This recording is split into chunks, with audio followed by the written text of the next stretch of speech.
ایک دستور یہ بھی ہے کہ زچہ عورت کے پاک ہونے تک یا کم از کم چھٹی نہانے تک زچہ کے شوہر کو اس کے پاس آنے نہیں دیتے، بلکہ اس کو عورتیں عیب اور نہایت ہی برا سمجھتی ہیں۔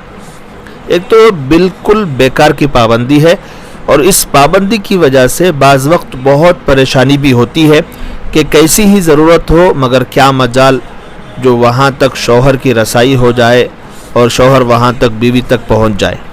آپ ہی بتائیے کون سی عقل کی بات ہے؟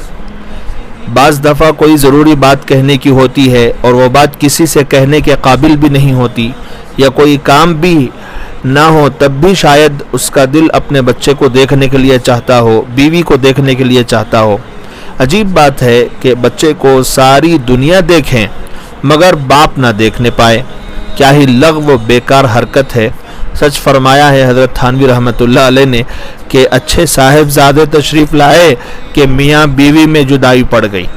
تو ایک بیکار کی رسم ہے، بیکار کی پابندی ہے۔ بس شریعت کا حکم یہ ہے کہ جب تک نفاس کا خون جاری رہے گا میاں بیوی خاص ملاقات نہیں کر سکتے، باقی بیوی کی خیریت پوچھنا، اس کے پاس بیٹھنا، اسے تسلی دینا، اس کی ضروریات مہیا کرنا، بچے کے پاس وقت گزارنا، یہ سب باپ کا حق ہوتا ہے۔ یہ بے وقوف اور نادان عورتیں باپ کا یہ حق چھین کر گناہگار ہو رہی ہیں۔